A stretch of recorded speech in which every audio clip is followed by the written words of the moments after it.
ज़्यादा लंबी मैं बात नहीं करूँगा।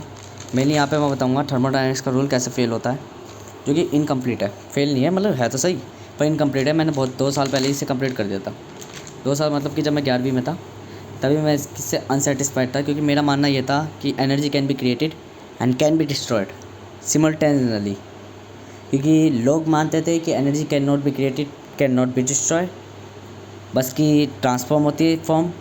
तो no, energy can be created, energy can be destroyed but simultaneously. ठीक है, क्योंकि 2 तरह की फॉर्म होती है, वो मैं अब यहाँ पे बताऊँगा। मेनली ज़्यादा लंबी करूँगा नहीं, इसलिए मैंने लिख लिया पहले।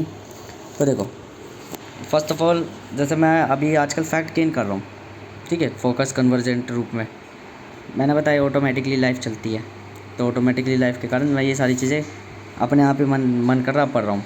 ठीक है, तो कहाँ ये रहा, producer, creator, consumer, operator, decomposer, controller, और वॉचर क्या होगा, नेचर या इकोसिस्टम। मार्केट भी कह सकते हैं इकोनॉमी में। ठीक है, साइंटिस्ट कहते हैं, थर्मोडायनेमिक्स का लॉ कहता है कि energy can not be created not be destroyed. ठीक है, बट मैं कहता हूँ every time everywhere energy will be created और energy suddenly simultaneously destroyed like life. जैसे लाइफ सांसें आती है सांसें जाती हैं, यही वास्तविकता है। उसके घटक हम में समाते हैं, रूप बदलते हैं और वापस वे अब घटक द्वारा मतलब टूटने के बाद रूप बदलकर घटकों में परिवर्तित वापस ऊर्जा का निर्माण करते हैं। कहने का अर्थ क्या है, कार्बन हाइड्रोजन ऑक्सीजन का कंपाउंड बना, कार्बोहाइड्रेट बना। क्या वो कार्बोहाइड्रेट केवल इस चीज़ से बना था कि वो उसमें कार्बन हाइड्रोजन और ऑक्सीजन जोड़ दिया? नहीं, नेचर का वो भी था। टेम्परेचर वगैरह चीज़ें कोशिश रखती थी हैं, सन कोशिश रखता था, वाइंड कोशिश रखती थी, सॉइल कोशिश रखती थी, वाटर कोशिश रखता था। कई सारे कंपोनेंट मिलके एक सिस्टम ने जो वो उसको कार्बोहाइड्रेट बनाया। जैसे सिस्टम वो मशीन मान लो, ये हो गई कि प्लांट। ठीक है, वैसे तो मैंने ये चीज़ को पढ़ा, उसी चीज़ को मैं रिपीट कर रहा हूँ। ठीक है, तो वो प्लांट जो है उसका ऐसा मैकेनिज़्म है और इस तरीके का इस तरह का इन्वायरमेंट है कि उसने वो चीज़ बिल्ड कर ली। बट क्या केवल कार्बन हाइड्रोजन ऑक्सीजन को मिलाने से बन जाएगा वो कंपाउंड बिन इन्वायरमेंट के? नहीं। तो यहाँ इन्वायरमेंट चेंज हो रहा है, आउटसाइड से इनसाइड कोई लाइट आ रही है, मतलब कि आउटसाइड वर्ल्ड से, और इधर लाइफ पनप रही है। तो यहाँ मतलब कि एनर्जी क्रिएट हो रही है एंड फिर डिस्ट्रॉय कैसे हो रही है कि एनर्जी वापस चले जा रही है या राउंड हो जा रही है, राउंड हो जा रही है, राउंड हो जा रही है, राउंड हो जा रही है, और ऑटोमेटिकली फैल के वो क्या कर रही है, एक इकोसिस्टम जनरेट कर रही है या डिस्ट्रॉय हो जा रही है। सपोज़ करो पानी बरसात होती है, जंगल में बरसात होती है, और हमें कहते हैं कि हाथी की महत्वता होती है, क्योंकि हाथी जब चलते हैं तो वो गड्ढा बना देते हैं, तो अपना एक अलग टाइप का इकोसिस्टम बन जाता है। अगर वो गड्ढा बना ही ना तो छोटे माइक्रो ऑर्गेनिज्म पानी भी नहीं पाएंगे, क्योंकि पानी नहीं बना। तो मतलब हम यहाँ पे ये समझ पाते हैं कि इकोसिस्टम भी क्रिएट होता है और इकोसिस्टम भी डिस्ट्रॉय हो जाता है ऑटोमेटिकली। तो जब इकोसिस्टम क्रिएट होता है, इकोसिस्टम डिस्ट्रॉय होता है, तो एनर्जी भी क्रिएट होती होगी, एनर्जी भी डिस्ट्रॉय होती होगी। यहाँ से मैं वैसे तो मैंने बहुत पहले कह दी थी, पर मैंने कही थी ना कि लाइफ में अगर मैं टाइम से पहले बताऊँगा सारी चीज़ें, तो टाइम से पहले हमेशा क्लैरिटी नहीं मिलेगी जो मैं क्लैरिटी अब दूँगा।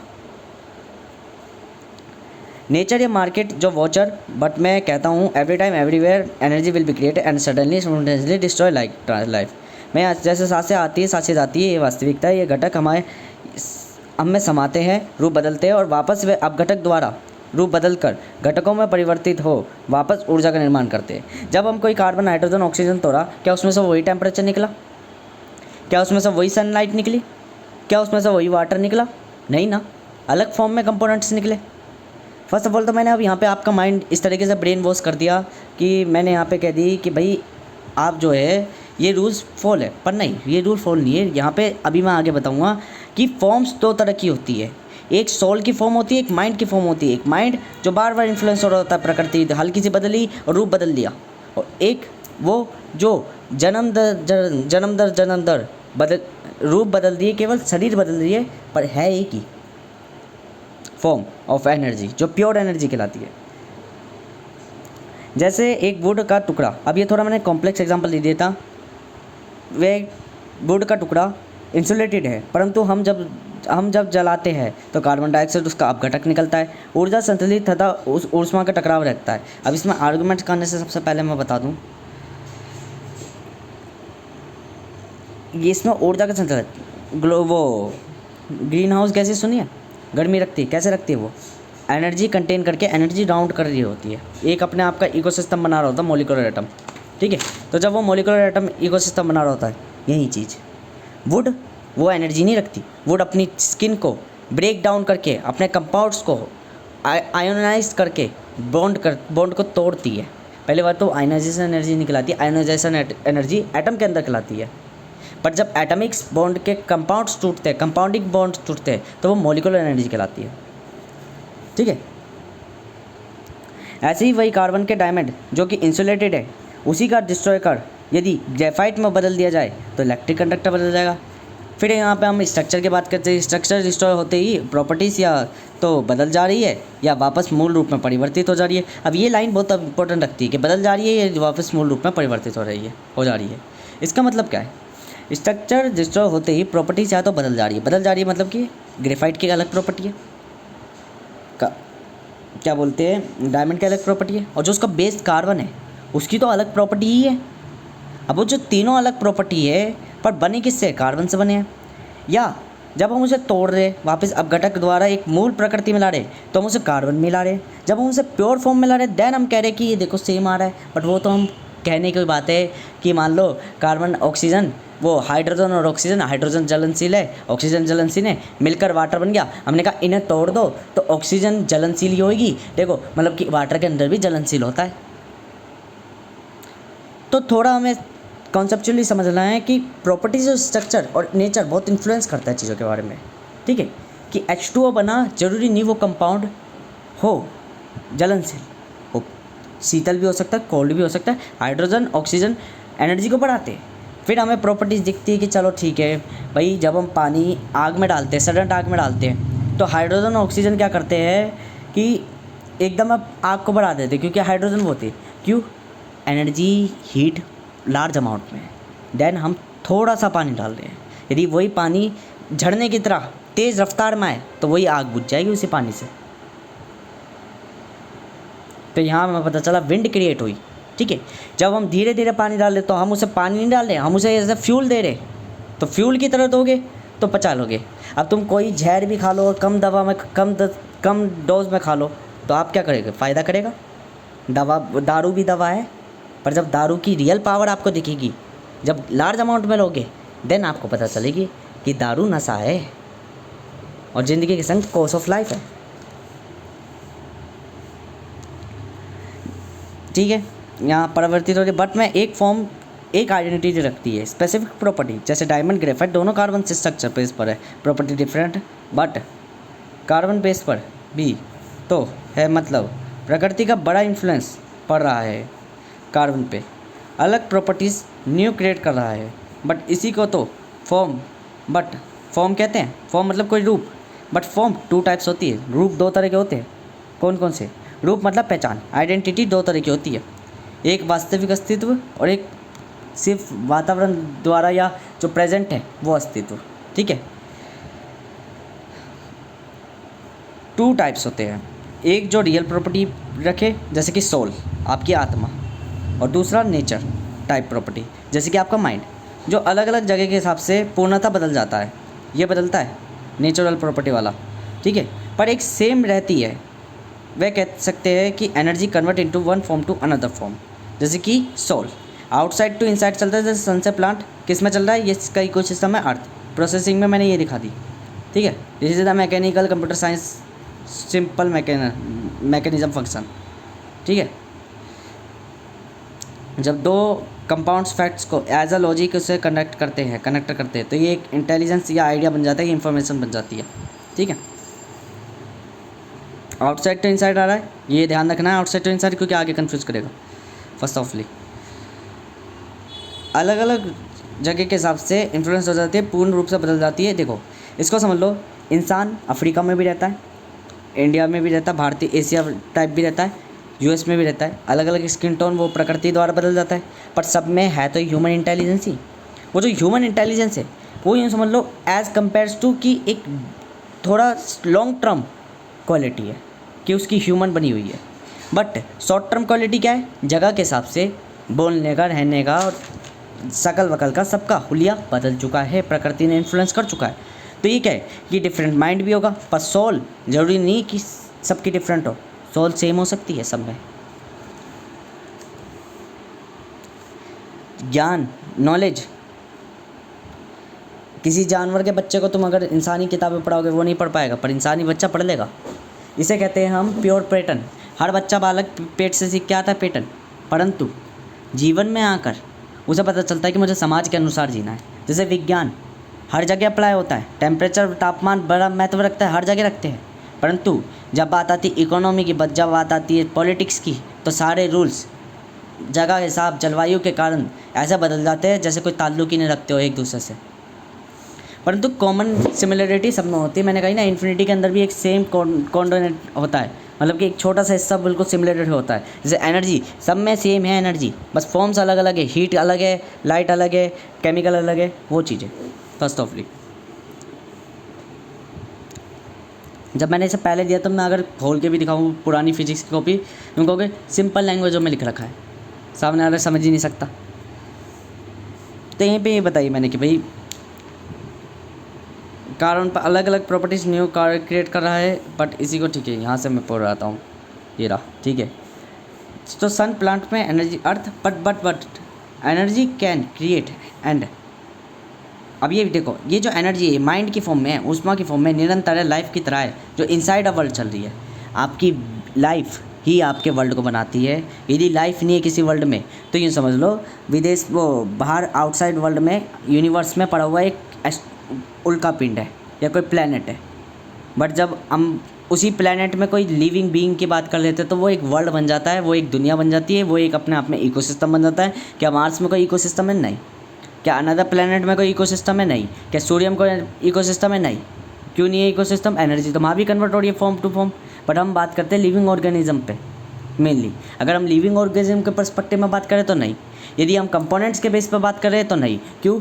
मून पे ग्रेविटी नहीं है। मून पे ग्रेविटी इसलिए नहीं है क्योंकि उसमें एयर ही नहीं है, वायुमंडल ही नहीं है। वायुमंडल नहीं है तो क्या चीज़ें आती भी है जाती भी है, तो जो चीज़ इन्फ्लुएंस पूरे यूनिवर्स पर, अगर होल यूनिवर्स में हम बात करें कि भाई क्या मून अपने आप में इकोसिस्टम में, या बिकॉज अगर वो लेन देन भी कर रहा है तो छोटे हिस्से से बड़े हिस्से में चला जा रहा है, यूनिवर्स में चला जा रहा है, देन यूनिवर्स से कुछ चीज़ें उसमें आ जा रही है, डेट मीन वो भी एक इकोसिस्टम की तरफ वर्क कर रहा है। बस बात यहाँ आती है क्या वो ओपन इकोसिस्टम है या वो क्लोज इकोसिस्टम है। और मेनली यहाँ पे कंपोजिटर्स पहले ये आते हैं कि वो ओपन इकोसिस्टम और क्लोज इकोसिस्टम किस परसेप्शन से हम तय कर रहे हैं। मैं देखो सीधी सी बात है, मैं हमेशा नेचर का बॉटम भी बताता हूँ, नेचर का बेस भी बताता हूँ और नेचर का अपर भी। दुनिया बेस पे चलती है क्योंकि वो एक बेस मानती है, अपनी एंड लाइन मानती है। मैं नेचर से वो चीज़ें भी बता देता हूँ जो पढ़ी की होती है, जो कोई नहीं होता। मैं विदाउट रूल्स की बात करता हूँ। विदाउट रूल्स में सारी चीज़ें यूँ ही पड़ी हुई बिखरी हुई, और जब हमें लगता है यार सारी चीज़ें यूँ ही बिखरी हुई है, देन हमें अकल आती है कि रूल्स पे चलना ही जीवन का मार्ग है, तो हम पकड़ के एक धागे में पिरो के अपने अनुसार बनाते चीज़ें क्रिएट करते रूल्स ब्रेक करके। फर्स्ट ऑफली कि यहाँ भी मैंने ये बात करी कि एनर्जी माइंड की फॉर्म में can create and destroy simultaneously in influence of nature inside to inside, मतलब एक ही अंदर में, एक ही अंदर। ये क्लोज इकोनॉमी का क्लोज इकोसिस्टम का एग्जाम्पल है, ठीक है। जैसे एनिमल एक एनिमल को खा रहा है तो वो प्रोटीन को किसी और चीज़ में कन्वर्ट नहीं कर रहा, बस थोड़ी सी वेरिएशन आ रही है तो वापस हम उस चीज़ से उस चीज़ को बना सकते हैं। जैसे हीट लाइट में कन्वर्ट हुई तो लाइट से हीट बना सकते हैं, पर हीट फैल गई तो उसको वापस बिखेरने के लिए कई सारी प्रोसेस लगेगी। ये मैं आगे समझाऊंगा थोड़ा सा। अनदर एग्जांपल, प्लांट प्रोड्यूस करते हैं एनर्जी। 13 मिनट की हो भी गई। प्लांट प्रोड्यूस करते हैं एनर्जी बाय सन या आउटसाइड वर्ल्ड एलिमेंट्स, तो ये एनर्जी प्रोड्यूसिंग कहलाएगी। जब प्लांट प्रोड्यूस कर रही है एनर्जी सन द्वारा तो सन आउटसाइड है। अब क्लोज इकोसिस्टम में हम बात करें अगर एज़ कम्पेयर टू अर्थ जहाँ पे लिविंग बीइंग है, तो वहाँ प्रोड्यूस करी जा रही है एनर्जी आउटसाइड वर्ल्ड एलिमेंट्स, तो ये एनर्जी प्रोड्यूसिंग कहलाएगी। परंतु यदि केवल इन्फ्लुएंस के कारण या हल्के से बदलाव में एक प्रकृति रूप बदल रहा है, जैसे कि मान लो एक इंसान ने, एक व्यक्ति ने, कोई जीव ने, बकरी ने प्लांट को खाया, फिर किसी जानवर ने बकरी को खाया, तो ये जो चैन है, ये चैन आपस में इंटरकन्वर्जेबल है और ये एक फॉर्म से अनदर फॉर्म में कुछ रिसोर्स जा रहा है। तो क्या होगा, अब घटक यहाँ पे पनपेंगे। अब घटक मतलब डिकम्पोजर। क्या बाहर यूनिवर्स में अब घटक होते हैं डिकम्पोजर? नहीं होते। क्यों नहीं होते? चीज़ें जैसी पड़ी होती वैसी पड़ी रहती है। अब घटक इसलिए नहीं है क्योंकि यहाँ यहाँ क्लोज चैन लग रही है, तो क्लोज चैन में क्या होता है, चीज़ें रिसाइकल होती है। वहाँ भी अब घटक होते हैं पर यूनिवर्सली फैले होते हैं, तो हम एक छोटे से सेक्टर में या किसी यूँ नहीं कह सकते सोलर सिस्टम में अब घटक पा जाए। मान लो सोलर सिस्टम में कोई एस्ट्रॉयड पड़ा है तो समय के साथ ऑटोमेटिकली डिस्ट्रॉय हो जाएगा? No, no. इन्फ्लुएंस करेगा उसका। कैसे करेगा इन्फ्लुएंस? कोई गैलेक्सी मूविंग कर रही है तो ऑल टाइम मूविंग कर रही है तो क्या होगा? सडन फोर्सेस वहाँ पे एक्ट करेगी, देन हम कह सकते हैं वो ऑटोमेटिकली डिस्ट्रॉय हो रहा है, या हमें दिख रहा है ऑटोमेटिकली डिस्ट्रॉय होता हुआ। हकीकत में तो वो मूविंग करते टाइम पे अपनी एनर्जी लॉस कर रहा है, क्योंकि उस पर कोई ना कोई स्यूडो फोर्स पड़ रही है। यही असर है कि जैसा मुझे स्यूडो फोर्स पता है, उस समय मैं कोई और नाम ले रहा होता। जब 2 साल पहले मुझे पता नहीं थी स्यूडो फोर्स भी होती है, बोलता था मैं स्यूडो फोर्स, पर किसी और लैंग्वेज में बोलता था। प्लांट प्रोड्यूस एनर्जी बाय सन या आउटसाइड वाले एलिमेंट्स तो ये प्रोड्यूसिंग कहलाएगी, ठीक है, परंतु एक इन्फ्लुएंस के कारण या हल्के से बदलाव में भी एक प्रकृति रूप बदल लेती है तो एनर्जी ट्रांसड्यूसर कहलाएगी। जैसे जब प्लांट्स केवल सन से एनर्जी नहीं बना रहे, वाटर, सॉइल एक्सेट्रा से कंप्लीट कार्बोहाइड्रेट, सेलुलोस या CHO कंपोनेंट बना रहे हैं, यानी ये देवीय ऊर्जा को मानवीय रूप में, यानी दिव्य रूप मतलब fluid, air, water etcetera, environment, nature, ये सब आ गए, ठीक है, एटमॉस्फेयर, ये सब ठोस रूप, सॉइल, प्लैनेट, वर्ल्ड, इकोसिस्टम, ये सारे क्लोज चैन वाले आ गए। मैं परावर्तित कर ये प्रोड्यूसिंग ही कहलाएगी, ठीक है।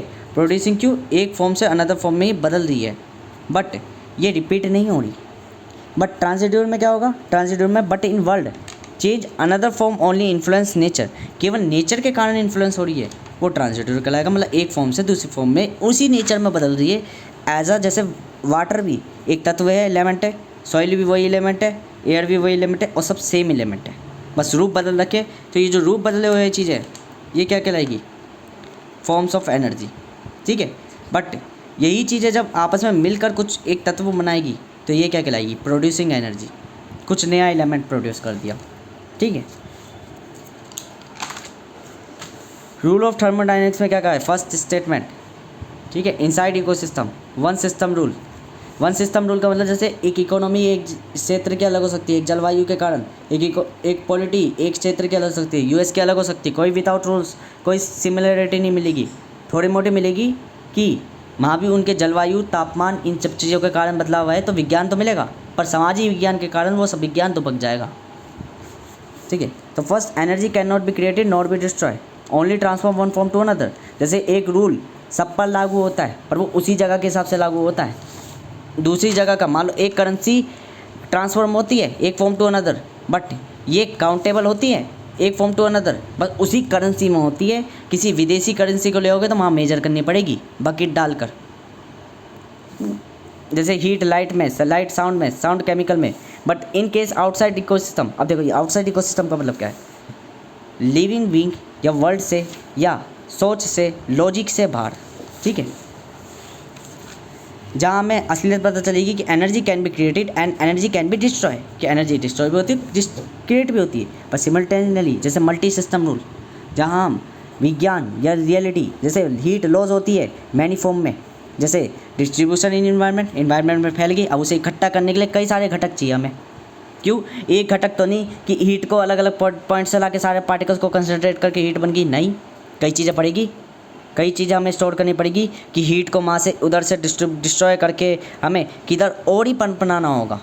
तो मान लो एक जगह हीट मैंने फैला दी, ये पूरा एक यूनिवर्स मान लो, इस यूनिवर्स में मैंने हीट फैला दी। अब ये हीट ऐसा नहीं है कि ये डिस्ट्रॉय नहीं होगी, ये डिस्ट्रॉय हो जाएगी, पर इन्वायरमेंट में कोई इन्फॉर्मेशन दे के जाएगी। ये इन्फॉर्मेशन क्या करेगी? इस हीट को बाद में वापस जनरेट करेगी एट अ टाइम, और फिर क्या होगा? एक जगह हीट कंसनट्रेटेड होगी। इसलिए हीट की दोनों फॉर्म है, हीट की फॉर्म कोल्ड भी है और हॉट भी है, एसिड भी है, बेस भी है, ठीक है, सेमली। बट ये मेजरेबल है। Concentration of sector, both property of heat, but they influencing by surrounding के हिसाब से इनका निर्माण होता है। ऐसी एसिड जहाँ पे बन रहा वहाँ बेस नहीं बनेगा, जहाँ बेस बनना वहाँ एसिड नहीं बनेगा। तो हमें समझ में आता है ये एक दूसरे से इंटर रिलेटेड लग रही है वैल्यू ऑफ pH के बेसिस पर। तो हाइड्रोजन क्या होगा? इसकी प्योर फॉर्म, कि जितना कंसंट्रेशन ऑफ हाइड्रोजन बढ़ेगा उतनी जल्दी वो एसिड कहलाएगा, जितना वीक ऑफ हाइड्रोजन लेवल होगा उतना वो बेसिक्स कहलाएगा। तो दो तरह के हमें करेक्टर मिल जाते हैं, एक राइट साइड, एक लो साइड। तो एक हॉट साइड और एक वो हाई साइड और एक लो साइड। तो हाई साइड लो साइड वो कंसंट्रेशन ऑफ लेवल बता रहे। डेट मीन हम यहाँ ये समझ रहे हैं कि एनर्जी क्रिएट भी हो रही है, डिस्ट्रॉय भी हो रही है, बट एज अ एक कंपोनेंट एक फॉर्म टू अनदर फॉर्म कर रहा है, बट वो ओवरऑल कंपोनेंट डिस्ट्रॉय भी हो रहा है, क्रिएट भी हो रहा है। यहाँ हम एक सिंपल रूल भी ये समझ सकते हैं, ये चीज़ मैं इसलिए कहता हूँ क्योंकि ये चीज़ दिमाग बहुत घुमा सकती है। एलिमेंट हाइड्रोजन की फॉर्म में केवल वाली लाइन चल रही है, पर रियलिटी में ये वाली लाइन चलेगी। वाई, क्यों चलेगी ये? जब हम एक स्पेसिफिक करेक्टर में लेके जा रहे हैं तो वो फॉर्म चल रही है, ठीक है। बट जब हम एक कंपाउंड की फॉर्म में लेके जा रहे हैं तो वो कंपाउंड डिस्ट्रॉय हो रहा है और वो कंपाउंड क्रिएट भी हो रहा है। वो कंपाउंड अलग तरह की प्रॉपर्टी रखता है, वो कंपाउंड अलग तरह का नेचर रखता है। अगर कोई गॉड भी धरती पे आके कुछ काम कर रहा है ना और एज ए ह्यूमन की फॉर्म में कर रहा है तो वो गॉड नहीं कहलाएगा, लोग उसे पहचानेंगे नहीं, उसे एज ए ह्यूमन ही ट्रीट करेगी। तो यहाँ हमें समझ में आता है एक वैल्यू, एक प्रॉपर्टी, एक कंपाउंड वो अपनी खुद की पहचान रखता है, ना कि वो अपने एक प्रारंभिक अंश से अपनी पहचान रखता है। कोई बच्चा अपने बाप के नाम से नहीं जाना जाता, बच्चा अपनी पहचान से जाना जाता है, क्योंकि क्रिया उसे करनी होती है। बाप वो भी बन सकता है। ऐसे अगर बाप से जाना जाता तो हम तो बंदरों से जाने जाते केवल। तो बंदर हमारी तरह क्यों नहीं है इंटेलिजेंट? तो हमारा प्रेजेंट महत्व रखता है, वो प्रेजेंट क्रिएट भी होता है, डिस्ट्रॉय भी होता है। एवरी टाइम हमारी बॉडी डिस्ट्रॉय होती है, एवरी टाइम हमारे सेल्स क्रिएट होते हैं, बट एक सिंपल सीक्वेंस पैटर्न में होते हैं, ठीक है। वो simple sequence pattern close ecosystem में चलता है क्योंकि हम लिविंग बीइंग है, बट वो ये दोनों इंटर रिलेटेड है। एक रूल्स पे चल रहा है, एक विदाउट रूल्स चल रहा है। रूल्स वाला स्वयं और ये हम। पहली बात तो मैं एक फिजिशियन भी हूँ, मैंने आज ये वापस प्रूफ कर दिया, क्योंकि मैंने बहुत टाइम से फिजिक्स वगैरह छोड़ रखी थी। फिजिक्स मैथ वगैरह 2 साल से मैंने छोड़ रखी थी। सोशोलॉजी वगैरह इन सब चीज़ों में इतना पड़ गया था मैं कि जनरल नॉलेज मैंने ज़्यादा लेने लग गया था और फिजिक्स केमिस्ट्री छोड़ दी थी। तो वापस उन्हीं रूल्स को एज अ साइंटिस्ट की तरह वापस वो कर दी डिफाइन।